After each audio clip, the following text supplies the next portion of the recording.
Perang Riddah, perang di mana kaum muslimin dan kaum Ansar memerangi para kaum yang murtad pada agama Islam. Bagaimana ceritanya?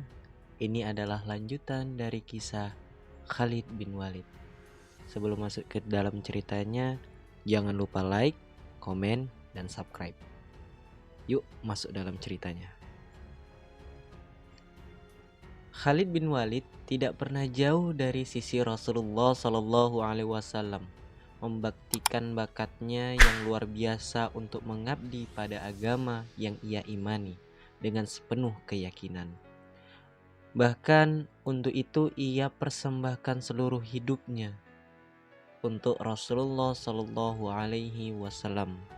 Setelah Rasulullah Shallallahu Alaihi Wasallam wafat, Abu Bakar As-Siddiq memegang tanggung jawab kekhalifahan hingga prahara kemurtatan menerjang dan merongrong agama baru ini dengan ancaman yang serius.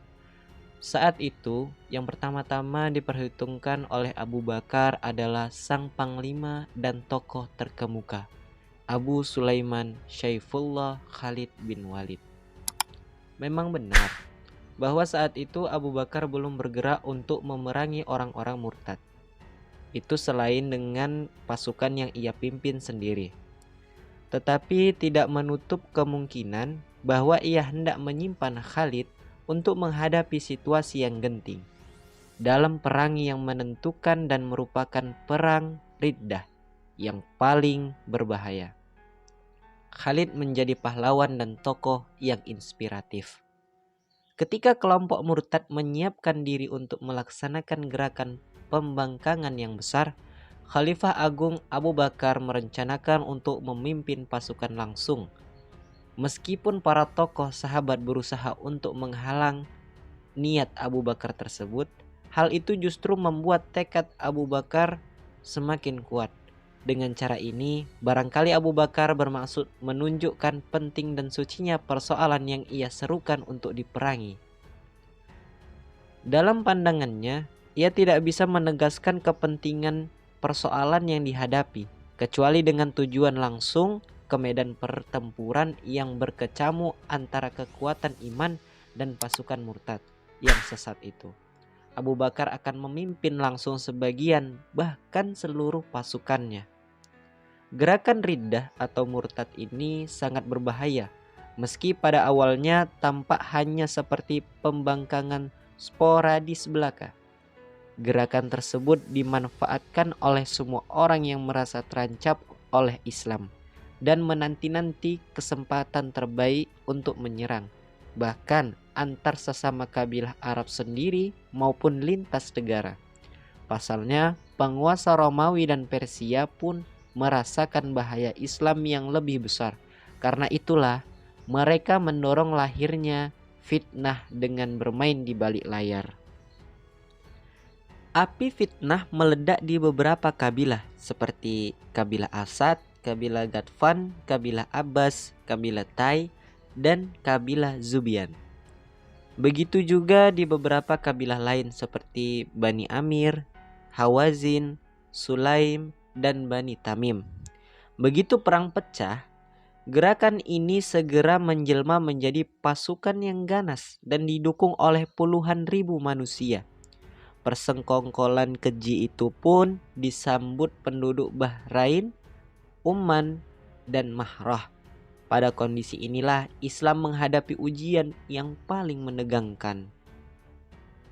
Namun masih ada Abu Bakar. Sang khalifah segera mengerahkan dan memimpin kaum muslimin menuju tempat keberadaan Bani Abbas, Bani Murrah, dan Bani Zubian yang telah bergerak dengan pasukan besar. Pasukan besar mereka pun perang dalam waktu yang berkepanjangan hingga akhirnya kaum muslimin mendapat kemenangan besar dan telak. Namun sebelum pasukan yang menang itu menghirup ketenangan di Madinah, Khalifah telah menyerukan perang berikutnya. Setiap saat berbagai berita dan perkumpulan kaum murtad tumbuh semakin besar dan berbahaya. Abu Bakar hendak memimpin pasukan kedua, Tetapi rencana itu urung terjadi. Para tokoh muslim sepakat agar khalifah tetap di Madinah. Al-Imam Ali menghalangi jalan Abu Bakar dan memegang tali kekang kuda yang ia naiki saat bergerak memimpin pasukan. Ali bertanya, "Mau kemanakah wahai khalifah? Ini aku hendak mengatakan kepadamu yang dikatakan oleh Rasulullah dalam perang Uhud. Sarungkanlah pedangmu wahai Abu Bakar. Janganlah kau sakiti kami dengan dirimu." Karena suara bulat kaum muslimin itu, Abu Bakar akhirnya menerima untuk tetap di Madinah dan membagi pasukan menjadi 11 batalion, sekaligus menentukan tugasnya masing-masing. Kelompok yang paling besar dipimpin oleh Panglima Khalid bin Walid. Setelah memberikan bendera kepada tiap-tiap komandan pasukan, Khalifah berpaling ke arah Khalid dan berkata, "Aku mendengar Rasulullah Shallallahu Alaihi Wasallam bersabda, hamba Allah yang paling baik dan saudara dalam keluarga adalah Khalid bin Walid, salah satu pedang Allah yang ia hunus untuk menumpas kaum kafir dan orang-orang munafik." Khalid bin Walid berangkat bersama pasukannya. Mereka berpindah-pindah dari satu perang ke perang yang lain dan dari satu kemenangan menuju kemenangan yang lain sampai terjadilah perang yang menentukan. Bani Hanifah dan para pendukungnya di Yamamah mengerahkan pasukan murtad yang paling berbahaya. Pasukan ini dipimpin oleh Musailamah al-Kadzab.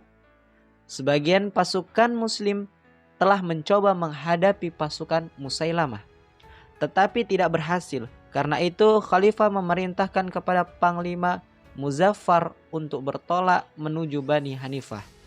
Pada saat yang sama Khalid bin Walid bergerak menuju ke sana. Begitu mengetahui bahwa Khalid bin Walid sedang menuju kepadanya, Musailamah segera menata kembali pasukannya. Ia menganggap Khalid bin Walid sebagai bahaya yang sesungguhnya dan musuh yang menakutkan. Kedua pasukan pun bertemu. Ketika Anda baca dalam buku-buku sirah dan sejarah tentang perjalanan perang dahsyat tersebut, Anda akan merasa sangat ngeri dan takut. Demikian itu karena Anda akan melihat peperangan yang memperlihatkan keganasan dan kekuatan yang hampir sama dengan perang sebagaimana kita lihat dalam televisi. Meskipun jenis senjata dan situasi peperangannya memang berbeda. Khalid dan pasukannya berhenti di dekat pembatasan Yamamah. Sementara itu, Musailamah menyambutnya dengan penuh kesombongan dengan barisan tentara yang sangat banyak. Barisan yang seakan tak terhingga. Khalid menyerahkan panji dan bendera kepada panglima pasukannya. Kedua pasukan segera bertemu dan terjadi perang yang sangat menakutkan dan mengerikan. Syuhada kaum muslimin berguguran laksana bunga di taman yang tertiup oleh terpaan angin badai. Khalid menyadari keunggulan pihak musuh. Ia segera melompat ke atas kuda, lalu sekilas ia melihat medan pertempuran dengan pandangan cerdas dan dalam. Saat itu juga, ia juga mengetahui secara pasti atau persis titik-titik lemah dalam pasukannya. Ia melihat bahwa semangat untuk mengemban tanggung jawab mulai melemah karena serangan mengejutkan yang ditimpakan oleh pasukan Musailamah. Seketika itu juga ia memutuskan untuk melahirkan rasa tanggung jawab yang sangat besar dalam hati seluruh pasukan muslim. Khalid bin Walid memanggil para pasukan dan sayap pasukan lalu meminta kembali ke posisi mereka masing-masing di atas medan perang. Dengan suara keras ia berseru, "Majulah agar kita melihat bahwa hari ini merupakan hari bagi setiap makhluk hidup." Mendengar seruan itu, mereka semua bergerak meradang. Kaum Muhajirin bergerak di bawah bendera mereka, dan kaum Ansar pun bergerak di bawah bendera mereka. Tiap-tiap bani di bawah bendera mereka sendiri-sendiri. Demikianlah, sangat jelas bagi mana kekalahan itu datang. Semua jiwa berkobar semangat, berkobar keberanian serta penuh tekad dan penuh emosi. Dari waktu ke waktu, Khalid mengemakan takbir dan tahlil atau berteriak memberi komando. Pedang pasukan muslim kemudian berubah menjadi takdir yang tidak bisa ditolak dan tidak ada yang mampu membolakkan sasarannya. Hanya dalam hitungan menit, situasi perang sudah berbalik. Pasukan Musailamah berguguran, puluhan, ratusan, bahkan ribuan, laksana lalat-lalat yang menghembuskan nafas terakhir, terhempas oleh badai yang membinasakan. Khalid berhasil mengalirkan semangatnya, layaknya aliran listrik, ke dalam diri pasukan kaum Muhajirin dan kaum Ansar. Jiwanya hinggap dalam seluruh pasukan. Inilah salah satu bukti kecerdasan Khalid bin Walid. Demikianlah perang Riddah yang paling mendebarkan dan sengit telah berlangsung. Dalam perang ini Musailamah terbunuh. Bangkai para pendukung dan pasukan Musailamah bergelimpang memenuhi medan perang. Bendera sang pendusta itu pun terkubur di bawah tanah untuk selamanya. Sementara di Madinah, Khalifah Abu Bakar melaksanakan sujud syukur ke hadirat Tuhan yang Maha Besar karena telah memberikan kemenangan kepada mereka dan telah menganugerahkan pahlawan Khalid kepada kaum muslimin. Demikianlah perang Riddah, perang antara kaum muslim dan kaum yang murtad. Kaum yang murtad meninggalkan agama mereka karena tertekan oleh agama Islam. Berikut cerita yang bisa saya sampaikan. Semoga para penonton atau yang melihat video ini mendapat motivasi ataupun mendapat pengajaran dari cerita tersebut. Sekian dari saya. Jika kalian setuju dan kalian menyukai kisah-kisah para sahabat Nabi, maka komen saja di kolom komentar. Wassalamualaikum warahmatullahi wabarakatuh.